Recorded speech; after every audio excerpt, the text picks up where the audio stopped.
Então diz assim, Marcos capítulo 2, versículo 1. Dias depois Jesus entrou de novo em Cafarnaum, e logo se ouviu dizer que ele estava em casa. Muitos se reuniram ali, a ponto de não haver lugar, nem mesmo junto à porta. E Jesus anunciava-lhes a palavra. Trouxeram-lhe então um paralítico carregado por 4 homens, e, não podendo aproximar-se de Jesus por causa da multidão, removeram o telhado no ponto correspondente ao lugar onde Jesus se encontrava, e pela abertura desceram-lhe o leito em que o paralítico estava deitado. Vendo-lhes a fé, Jesus disse ao paralítico: Filho, os seus pecados estão perdoados. Amém? Amém. Sente aí com a sua Bíblia aberta. Glórias a Deus. Louvado e exaltado seja o nome santo do Senhor. Aleluias. Nós estamos em um culto a Deus, com a palavra voltada a missões, a evangelismo, ao cumprir o ID do Senhor. E foi-me passado nesta noite o texto que já foi lido aqui, Mateus 24, versículo 14, onde no começo do capítulo 24, Jesus dá uma palavra ali sobre o templo, né, de Jerusalém, que por mais imponente que era, por mais bonito à vista dos olhos que eram, ele seria derrubado. E ali os seus discípulos chegam nos Montes das Oliveiras em particular e perguntam a Jesus, né, como seria isso, quais sinais haveria do tempo do fim. E aí Jesus começa a dizer vários sinais esses que estão aí à nossa vista. Só não vê quem não quer ver mesmo, né? E no final ele diz que este evangelho do reino seria pregado em todas as nações, né, em testemunha a todos os povos, e então veria o fim. Glórias a Deus. Este texto, ele tem 2 linhas principais de interpretação. Alguns teólogos, com base em Colossenses 1, versículos 5 e 6, gostaria que o irmão colocasse ali no data show para a gente ver. Com base nesse versículo aí, olha lá o que está escrito: por causa da esperança que vos está reservada nos céus, da qual já antes ouvistes pela palavra da verdade do Evangelho, que já chegou a vós, ou seja, a igreja que estava em Colosso, como também está em todo o mundo. Olha só, isso aí há quase 2000 anos atrás, e já vai frutificando, como também entre vós, desde o dia em que ouviste e conhecesses a graça de Deus em verdade. Coloca para mim também o versículo 23, que ainda é mais claro ainda, que diz o seguinte: se na verdade permanecerdes fundados e firmes na fé, e não vos moverdes da esperança do evangelho que tendes ouvido, olha lá, presta atenção, o qual foi pregado a toda criatura que há debaixo do céu, e do qual eu, Paulo, sou feito ministro. Então, de acordo com este texto, alguns teólogos acreditam que essa palavra já se cumpriu na sua totalidade desde os tempos bíblicos, e que na verdade hoje nós estamos vivendo o que diz 2 Pedro 3, versículo 9, aonde ali no contexto de 2 Pedro capítulo 3, eles vão questionar, né, Pedro, inspirado pelo Espírito Santo, vai mostrar que muitas pessoas, né, que no tempo do fim iam escarnecer, dizendo: onde está a promessa da sua vinda? Aonde está desde quando nossos pais dormem? O povo está falando desse arrebatamento. Desde quando eu entendo por gente, o povo está falando desse arrebatamento. Pedro, inspirado pelo Espírito Santo, já previu isso. E aí no versículo 9 do capítulo 3, vai estar escrito isso aí, ó, sobre o arrebatamento: o Senhor não retarda a sua promessa, ainda que alguns a tenham por tardia, mas é longânimo para convosco, não querendo que alguns se percam, senão que todos venham arrepender-se. E neste contexto ainda, o apóstolo vai dizer que um dia para Deus é como 1000 anos, e 1000 anos é como um dia. Então, a primeira linha teológica desse texto de Mateus 24, qual foi proposto, já diz o seguinte: esse evangelho já foi pregado a todo o reino, desde os tempos bíblicos. Nós lemos o versículo, e hoje Deus está o quê? Apenas dando tempo para nós e todos que estão na terra se arrepender para serem salvos. Aleluias. Agora, outra linha teológica acredita o seguinte: que assim como na primeira vinda de Jesus como homem aqui nessa terra, quando o mundo foi preparado para Jesus chegar, os irmãos bem sabem que quando Jesus entrou no cenário bíblico, a potência mundial da época era Roma, mas antes de Roma, a grande potência era a Grécia, e a língua grega era conhecida por todo o povo antigo. Todo o povo do mundo antigo conhecia o grego, e ali isso facilitou muito para que o evangelho fosse pregado. E outra coisa também que o mundo foi preparado para quando Jesus veio, é porque o Império Romano, ele investiu muito em infraestrutura. Tinha estradas boas, a qual nunca antes no mundo tinha estradas boas para andar de carruagem, de carro. Eles investiram em grandes portos, em cidades estratégicas. Existia naquela época grandes cidades que eram polos comerciais, como Corinto, como Éfeso, como a região da Galácia, onde todas as pessoas do mundo inteiro antigo iam a essas cidades para comprar e vender, iam a essas cidades para evangelizar, para adorar deuses estranhos. Mas quando eles chegavam naquelas cidades, irmão Sérgio, tinha um apóstolo Paulo pregando. Quando eles chegavam naquela cidade, tinha um servo, uma serva de Deus pregando. E aquela pessoa que foi ali para comprar e para vender, ela ouvia a palavra de Deus, aceitava a palavra e voltava para sua casa pregando o evangelho, anunciando o evangelho.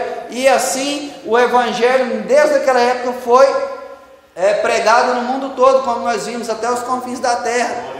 Muitos iam lá em Éfeso: vamos lá prestar o nosso culto à deusa Diana. Chegava lá, ouvia um grande pregador, ouvia um homem de Deus, uma mulher de Deus, mostrando que havia um só Deus, um só Senhor, e que ao nome desse Deus, ao nome desse Senhor, todo joelho um dia vai se dobrar e toda boca vai confessar. E eles entendiam, pastor Tiago, que eles falavam o seguinte: já que um dia todo joelho vai se dobrar, querendo ou não, eu já vou começar agora. Já que um dia toda boca vai confessar, querendo ou não, eu já vou começar agora. E eles ouviam a palavra e saíam pregando a palavra por todo mundo.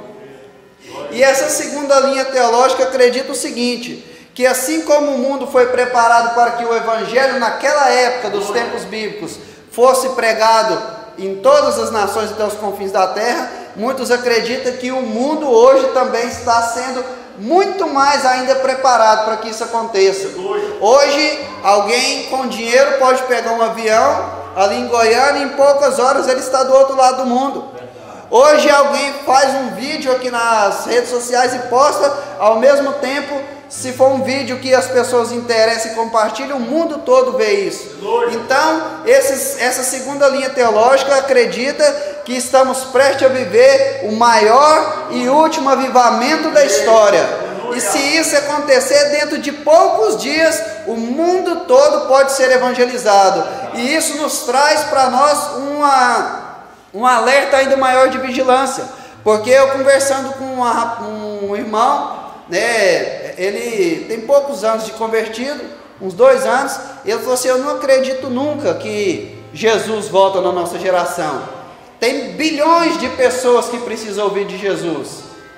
Só que tem uma coisa: se Deus despertar, Deus despertou em Atos 2 um avivamento com cerca de 120 pessoas, e em poucos anos todo mundo da época foi evangelizado. Imagina hoje, com avião, metrô, redes sociais, televisão, rádio, todas as ferramentas. Se Deus despertar um avivamento genuíno, em poucos dias tudo isso pode acontecer. Aleluias! Mas o fato é que seja a primeira linha teológica que acredita que esse versículo já se cumpriu, seja a segunda linha teológica que acredita que esse versículo do capítulo 24 de Mateus, versículo 14, está para se cumprir, uma coisa é indiscutível: a nossa salvação e a nossa redenção está mais próxima do que nunca, seja por meio da morte ou seja por meio do arrebatamento coletivo. Glórias a Deus. Então, irmãos, dito essas coisas, eu acredito que, guiado pelo Espírito Santo, com base no texto lido em Marcos capítulo 2, do versículo 1 ao 5, onde vai contar que Jesus estava ali na sua casa em Cafarnaum, e ele estava pregando o Evangelho, e uma grande multidão veio até essa casa, ao ponto de não ter como entrar pela porta, não ter como entrar pelas janelas, e 4 homens carregando seu amigo tentaram entrar de um jeito ou de outro, não conseguiram, e eles não desistiram, subiram pelo telhado, abriram o telhado, desceram um homem bem aonde Jesus estava. Não sei como eles sabiam que Jesus estava ali, mas eles desceram onde Jesus estava. E aí o versículo 5, você que está aí com a sua Bíblia aberta, me chama muita atenção, que ele diz o seguinte: vendo-lhes a fé, glórias a Deus, vendo-lhes a fé, santo é o nome do Senhor, glórias a Deus, e Jesus vendo a fé deles, aleluias. Eu quero pregar aqui nessa noite uma mensagem com o título: uma fé que pode ser vista. Aleluia. Aleluias. Uma fé que pode ser vista. A Bíblia vai dizer no livro de Romanos que tanto a natureza como a criação aguarda ansiosamente pela manifestação dos filhos de Deus. Eu vinha hoje conversando com a minha esposa, falando de uma amiga minha da época do mundo, que mora nesse bairro, a qual posta muitos status ali segurando drogas, muitos status distante daquilo que Deus tem para ela. Mas eu parei ela na rua esses dias para falar de Deus, peguei o WhatsApp para ela para apresentar um projeto que nós estamos querendo, e ela disse para mim: eu comecei a ir na igreja, está indo ali no Pastor Lucas. E ela falou da boca dela, eu falei para ela, é outra vida. Ela falou da boca dela, você droga, essas coisas não resolve, não está resolvendo mais para mim. Então o mundo, irmãos, está preparado para receber a palavra. Basta que nós tenhamos disposição em lançar as sementes. Aleluias, glórias a Deus. Então eu quero pregar nessa noite uma palavra, como eu já disse, intitulada como uma fé que pode ser vista. E nesses versículos que nós lemos, temos algumas atitudes que evidenciaram a fé daqueles homens. Porque você pode ver que o versículo estava assim: vendo a fé deles. Eu entendo que é dos 4 que carregaram e mais o paralítico, vendo a fé dos 5.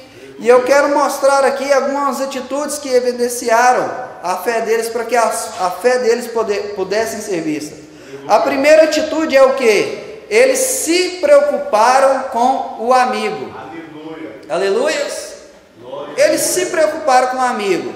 Eu gosto muito, irmãos, de tentar entrar ali no contexto com a minha mente e imaginar como era a história, porque assim a gente consegue extrair mais profundo do texto. Pensa bem, Jesus tinha começado a ficar conhecido no cenário bíblico, já tinha feito alguns milagres, já tinha feito alguns sinais, já tinha transformado a água em vinho, já tinha curado algumas pessoas, já tinha começado ali reunir os seus discípulos, que seriam os futuros apóstolos, e ali eles descobrem que Jesus estava em casa. E se hoje aqui em Pameri talvez tivesse um grande expositor da palavra, um Hernandes Dias Lopes, um Luciano Subirá, um Josué Brandão pregando em alguma das igrejas, talvez muita gente ia para aquela igreja ali, ou com certeza para ouvir, né? Não é bom? Imagina só hoje, anunciou aqui lá na igreja tal, Cleito Queiroz estaria cantando. Vamos supor que não caberia essa igreja, porque a gente sabe que tem Deus na vida dele. Agora imagina Jesus, todos ali, uns por curiosidade, uns por inveja, outros por fé. O certo é que todos ali queriam estar onde Jesus estava, outros querendo um milagre, outros querendo, enfim, várias situações. E aí, mas aqueles amigos daquele paralítico se preocuparam com eles. Eles poderiam pensar o seguinte: meu amigo é paralítico, para mim chegar lá é mais fácil. Agora ele está aí, para ele é mais difícil. Fazer o que, né? Deus que quis que ele fosse paralítico, deixa ele aí, né? Não posso fazer nada, é Deus que manda em tudo. Eles podiam falar isso, e eles poderiam ir, chegar ali, de alguma forma escutar, ir mais cedo. Mas não, irmãos, eles se preocuparam com o amigo deles, e isso demonstra uma fé que pode ser vista. E aí eu deixo uma pergunta para nós: nós estamos nos preocupando com as pessoas que estão ao nosso redor? Nós estamos nos preocupando com as pessoas que estão ao nosso redor? Nós já estamos, irmãos, eu fico assim analisando e pensando. Às vezes a gente vai no pronto-socorro, que não é a nossa realidade estar sempre ali, aí a gente fica assim, até chateado, né? Assim, nossa, mas esse povo aí, eles não estão nem aí. A pessoa chega doente, a pessoa chega com dor, eles estão tranquilos, sossegados. Por quê? Porque eles já acostumaram. Todo dia chega alguém doente, todo dia chega alguém com problema, todo dia chega alguém gritando de dor, todo dia chega alguém machucado. Então, não vou falar nem que eles não têm coração, mas é porque eles já estão acostumados, eles são profissionais daquela área, então eles ficam tranquilos. Até porque se eles fossem apavorar, não ia funcionar o trabalho deles. E muitas vezes, irmãos, nós que somos crentes pregadores, nós ficamos meio que profissionais.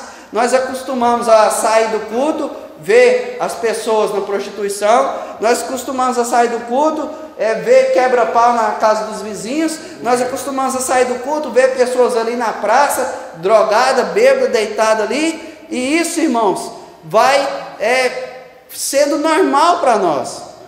Mas uma fé que pode ser vista, irmãos, ela tem ação. Eles viram o amigo deles naquela necessidade, de maneira nenhuma eles pensou como eu estou dizendo que eles poderiam pensar. Ao contrário, eles foram lá e falaram assim: nós vamos te ajudar a resolver o seu problema. Eles foram lá e disseram: nós vamos te ajudar a resolver o seu problema. Como eu disse aqui para os irmãos, no começo aqui, quando eu assumi o microfone, eu tenho um projeto no meu coração, já tem uns 4 anos, de começar uns cultos lá em casa. E o meu projeto lá, de maneira nenhuma, é culto para crente. Se alguém crente quiser ir lá, amém, glória a Deus, mas não é esse o meu objetivo. Porque o crente, além de ter os cultos na igreja, que ele pode ir, a própria casa dele é uma igreja. Então não faz sentido eu abrir as portas da minha casa para levar crente para lá, não faz sentido isso. Como eu disse, se alguém quiser ir, vai ser todas as segundas, das 8 às 9. Mas o objetivo não é esse. O objetivo é ir atrás daquele que está perdido. Meus amigos da época do mundo que estão nas drogas, minhas amigas da época do mundo que estão na prostituição, essa geração nova que às vezes a gente não tem uma afinidade, mas passa pela rua e vê uma realidade que já chegou na nossa cidade.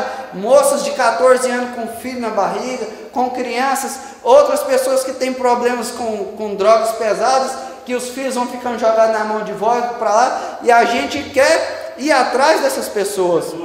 Só que é muito fácil, irmãos, quando a gente está com a vida boa, eu venho conversando com minha esposa sobre isso há muito tempo, é muito fácil. Graças a Deus, se eu ou ela morrer, nós vamos para o céu pelos méritos de Cristo. Graças a Deus não tem faltado o alimento, graças a Deus não tem faltado as vestes. Nós temos um carro para andar bom, temos uma moto, temos serviço de carteira assinada. Os nossos filhos dormem lá no quentinho, arrumadinho, mas neste mesmo momento que os nossos filhos estão na nossa casa, dormindo tranquilo, tem pessoas, eu falo por conhecimento de causa, antes de eu conhecer o Senhor. Às vezes a gente saía com alguma mulher e uma criança de 2, 3 anos no mesmo quarto, aonde a mãe leva cada dia um homem diferente ali naquele quarto com a criança dormindo junto. Essa é a realidade de muitas pessoas. Aí, nós não podemos falar assim, está tudo bem para nós, irmãos, que somos salvos, está tudo bem para nós, que temos o nosso nome escrito no livro da vida, mas para muita gente está difícil. Uns têm dinheiro, mas não têm paz, quer tirar sua vida. Jovens se cortando, pessoas com nível de estresse longe, casamentos sendo desmoronados, a mídia 24 horas na cabeça do povo, ou quando não é colocando medo nas pessoas, todo dia tem uma nova cepa, todo dia tem um novo vírus, todo dia vai sair uma guerra, todo dia, quando eles não estão colocando medo e opressão nas pessoas, estão querendo ensinar o errado, querendo trocar os valores bíblicos. O mundo vai mal, irmãos, e se a gente não se dispor a fazer algo, irmãos, se a gente não se dispor a fazer alguma coisa para Deus agora, a nossa hora vai passar. O tempo de Paulo já foi, o tempo de Pedro já foi, o tempo de Billy Graham já foi, o tempo de John Wesley já foi. Agora é a nossa vez, irmãos, agora é a nossa hora. Mas a fé, irmãos, ela não pode ser apenas verbalizada, ela precisa ser vista. Jesus vendo a fé deles. É muito fácil, às vezes, a gente chegar aqui e pregar um sermão teológico e explicar porque a gente estuda e pede direcionamento de Deus. Agora, difícil é a nossa fé ser vista por ações. Isso que nós temos que lutar. E no segundo lição que eu tenho desse versículo é o seguinte: eles se esforçaram para levar o amigo até Jesus. Irmãos, eu já disse isso aqui, eu sempre tenho dito: salvação, reino de Deus, não é ausência de esforço, é ausência de mérito. Mérito nós nunca vamos ter. Nós podemos orar 24 horas, podemos fazer tudo, nunca vamos ter mérito, mas esforço nós precisamos ter. Pense, irmãos, não sei se vocês já tiveram o desprazer de alguém desmaiar perto de você, você ter que carregar a pessoa com o corpo todo mole, mas é complicado, irmãos. Até uma pessoa maneira é difícil de carregar. Eu não sei se aquele paralítico era pesado ou não, mas uma coisa eu sei, ele podia ser até magrinho igual eu, pequeno igual eu, mas pode pegar aqui os 4 mais fortes aqui, se for para colocar eu num pano e subir comigo em cima de uma casa, não é fácil não, irmãos. Tem que ter esforço. E eles se esforçaram, e eles não pararam quando começaram o problema. Seria lindo, irmãos, se eles chegassem com o paralítico ali e falassem para o pessoal na porta: dá licença, que eu quero levar ele ali até Jesus. Ô, irmão, pode passar. Seria lindo. Mas a vida não é assim. A vida não é assim. Muitas vezes é como aquele ditado antigo popular, né? Cada um por si, Deus por todos. Cada um correndo atrás de suas coisas e o próximo, né, que se vire e dê seus pulos. E eles chegaram ali, se esforçando. Não, aqui não tem jeito não, estou tentando escutar. Eu imagino o cara: não, deixa eu passar aqui. O outro: não, eu estou com a dor aqui na coluna aqui. Não, eu estou com a minha perna maior. Cada um queria resolver seu problema, mas eles se esforçaram e foram lá. Aleluia. E outra coisa que eu tenho dito muito em todos os lugares que eu tenho que pregar: se você for falar para um pedreiro, tá ali o Sérgio, ele trabalha com o quê? Com massa, com tijolo, com cimento, com ferragem, com madeira, com telha. Isso ele trabalha com isso. Se você chegar no serralheiro, ele vai trabalhar com solda, com ferragem. Agora nós que somos crentes, irmãos, trabalhamos com pessoas. Trabalhamos com pessoas, e trabalhar com pessoas, irmão, é complicado. As pessoas aí mesmo falam: é melhor mexer com bicho do que com gente. Estava lá no povoado de Buritizinho esses tempos atrás, fui pregar lá, e nós fomos fazer uma visita lá para um irmão, na fazenda dele, e ele falou assim, ó, se me oferecesse, ele olha que eu tenho muita condição financeira, ele falou assim, se me oferecesse o dobro do que eu ganho aqui, para me tomar conta de igreja, eu não queria, porque aqui é o seguinte, na hora que o gado aqui está me dando trabalho, eu meto a pancada, meto a vara, chuto ele e grito com ele e faço ele fazer o que quiser. Agora pessoas não é assim. Aleluia. Pessoas não é assim. Quem está na liderança sabe. O pastor vai na casa, busca, leva uma cesta básica, ajuda daqui, ajuda dali. Daqui a pouco o pastor escuta o irmão falando, esse povo crente só quer dinheiro, o pastor só quer dinheiro. É desse jeito, irmão. Mas se fizer isso com Jesus, nós temos que estar disponíveis. E quando estava passando aqui o testemunho missionário dos cristãos sofrendo lá, uma das coisas que mais me ajudou a criar coragem de tirar esse projeto do papel são esses homens. Porque às vezes a gente fica pensando, porque eu sou muito pensador, irmãos, à toa que a minha cabeça é grande, eu sou muito pensador, e eu ficava pensando, gente, eu sei muito bem como é que é drogado. Você ajuda a pessoa, você leva lá na sua casa, você prega a palavra para ele, você leva ele lá, ensina e tal, no final, né, toma um cafezinho, 3 horas da manhã, está batendo na sua porta da sua casa, com uma história mirabolante, querendo 10 reais. É desse jeito, irmãos, é desse jeito. Está ali o Cláudio, que é policial, sabe como é que é. Então, se a gente não estiver disposto a fazer algo agora, nós vamos ser a única geração da história da igreja que não viveu grandes milagres. Até poucos anos atrás, missionário Davi Miranda aqui no Brasil, eu tenho testemunhos oculares de pessoas crentes que já foi lá na sede mundial e via. Pessoas chegavam lá com a cadeira de roda e saíam andando. Até pouco tempo atrás tinha isso. Mas porque eu já vi contar um testemunho, não estava nem isso aqui, nem estava aqui no meu esboço, que um dia um pastor chegou lá para ele, pastor Tiago, falou assim, estou com um problema lá na minha igreja com os obreiros lá, e eu quero te contar, missionário. Eu disse, tudo bem, vamos orar aqui um pouquinho.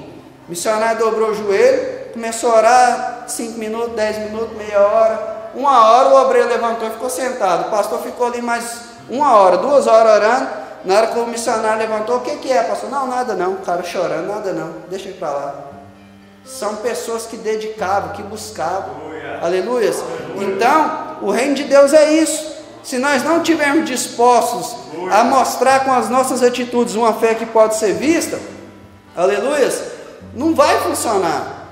Terceiro ponto aqui, que eu quero falar sobre isso aqui, glórias a Deus, de uma fé que pode ser vista, aleluias, que a Bíblia vai falar que eles levaram aquele paralítico até Jesus. Então, um dia eu ouvi uma mulher falando que estava com grandes problemas, e ela chegou numa diaconisa de idade na igreja dela e falou, irmã, eu estou com um problema assim, e a diaconisa só caladinha. Aí ela falou assim, a senhora não vai me falar nada não? Ela falou assim, seu problema, você vai ter que falar com quem resolve, que é Deus. Então, muitas vezes, não adianta só levar uma cesta básica. Muitas vezes, não adianta só você levar uma roupa. Não que não tem que fazer isso, tem que fazer isso. Muitas vezes não adianta só internar numa clínica de recuperação. Isso é bom, ajuda. Mas isso são paliativos. O que vai resolver verdadeiramente é Jesus. Aleluia. E uma fé que pode ser vista é uma fé que as pessoas levam as outras pessoas até Jesus. Tiago capítulo 2, versículo 18 e 19. É tremendo esse texto. Mas dirá alguém, tu tens a fé e eu tenho as obras. Mostra-me a tua fé sem obras e eu mostrarei a minha fé pelas minhas obras. Tu crês que há um só Deus? Fazes bem. Também os demônios o creem e estremecem. Quem gosta de pregar a palavra aqui já teve a oportunidade. Já aconteceu isso comigo muitas vezes. A gente vê um andarilho aí na rua, que chega aí, você chega na pessoa, vai pregar para ele. O último andarilho que eu fui pregar aqui na rua, ele falou assim, na hora que eu comecei a falar de Deus para ele, ele falou assim, a volta de Jesus está próxima. A trombeta vai soar. E ele começou a pregar para mim escatologia, irmão. Começou a mostrar para mim dentro da Bíblia a volta de Jesus. Eu olhava para ele sem dente, uma garrafa de pinga na mão, descartável, tudo sujo, tudo esquisito assim. E ele pregando para mim escatologia. E eu lembrei deste texto. Não é o que a gente fala, irmãos, é o que a gente faz. Deus falou assim através do profeta no Antigo Testamento, e Jesus respondeu, reafirmou: este povo me louva com os lábios, mas o coração está longe de mim. Então nós precisamos viver uma fé que pode ser vista, aleluias, assim como aquele profeta, que a mulher ficava observando ele passar e falou assim, veja que esse é um homem de Deus. Irmãos, o mundo sabe quem é crente e quem não é. O mundo sabe quem brinca com a palavra e quem não brinca. Quando nós fazíamos a obra lá no presídio antes do Covid, os irmãos chegaram lá num dos líderes lá e falaram assim, rapaz, como é que você deixa fulano de tal vir aqui pregar? Esse cara é um sem vergonha. Desculpa a expressão, foi o que ele falou. Esse camarada não pode vir aqui não, você não é crente não. Os presos falando. Lá dentro da cadeia, sabe, imagina quem está na rua. Então, nós precisamos ver isso, que a fé não é só sobre o que nós dissemos, é sobre o que nós fazemos. Você vai evangelizar um católico, não, eu creio demais em Deus, mas a Bíblia vai falar de capa a capa que idolatria é pecado, e na casa dele tem aquele tanto de altar, aquele tanto de ídolo, mas ele fala que crê em Deus, mas as obras dele não estão expressando a sua fé. Você fala com espírita, seja kardecista ou seja da Umbanda. Eu recebo um camarada que tem um vale, acho que o dele é Umbanda, mexe com Exu, esses trem, e eu começo a conversar com ele lá, e não, Deus é bom demais, Jesus é isso e aquilo, mas está lá, incorporando espíritos malignos, mandando as pessoas fazer trabalho disso e daquilo. Então, irmãos, a nossa fé tem que ser vista pelas nossas ações. Você fala com evangelismo espírita, né, kardecista, ele fala, não, acredite mais em Deus, mas acredita na reencarnação, que as pessoas vão indo até cada vez ficar melhor, e o mundo vai cada vez piorando. Isso que eu não entendo. E você fala para muitos evangélicos, né, que somos nós que temos que ouvir essa palavra, mas muitos falam, eu amo a Deus, mas não se preocupa com o evangelismo, não se preocupa em pregar para o vizinho, não se preocupa em pregar na escola, não se preocupa em pregar no serviço, não se preocupa em falar para a família, não se preocupa em ir no hospital, fazer uma obra. Lugar bom de ir é no hospital, irmão, lá está todo mundo com o coração quebrantado, é igual no presídio. Lá as pessoas estão preparadas, porque está com medo de morrer, está doente, e aí é lugar da gente ir. E às vezes a gente fala, né, que serve a Deus, mas como nós dissemos ali, lemos ali, Tiago, crê até os demônios creem. E eu termino essa palavra dizendo o seguinte, que meu horário já chegou ao fim, termino essa palavra dizendo o seguinte, você crê, quem crê que o inferno existe aí, levanta a mão. Quem crê que o inferno existe? Aleluias. Então, irmãos, as nossas obras têm que ser coerentes com o que nós cremos. Se nós cremos que o inferno existe, irmãos, nós temos que fazer o nosso melhor para, como disse a irmã, evitar que as pessoas vão para lá.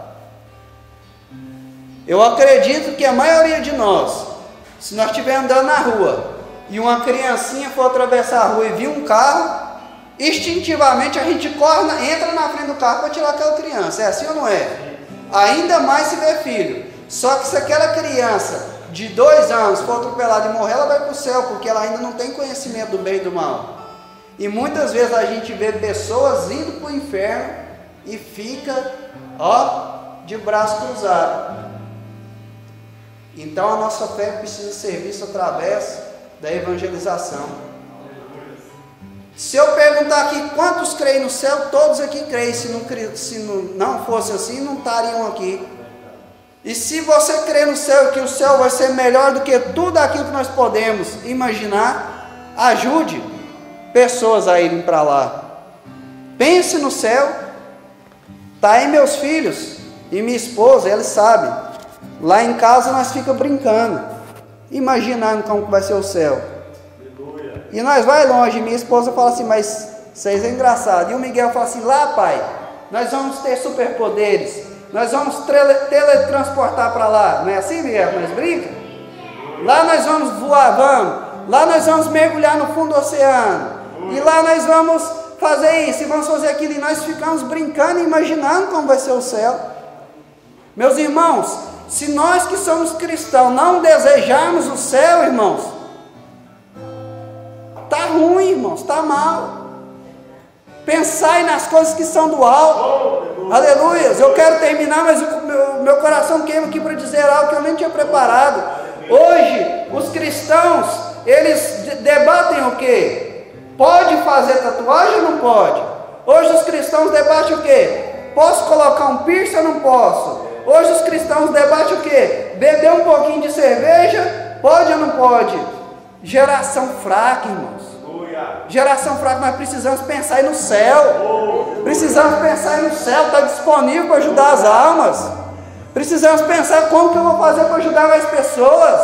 Como que eu vou fazer para pregar para alguém. Como que eu vou fazer para ter mais poder do Espírito Santo na minha vida. Aleluias. Glórias a Deus.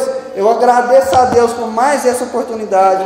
E mais uma vez eu peço aos irmãos, me ajude em oração nesse projeto lá de casa, que eu sei que vai ser muito milagre, mas eu sei que vai ser muito levante. E eu preciso da intercessão dos irmãos, amém? Sempre que precisar, pastor, estamos à disposição, viu?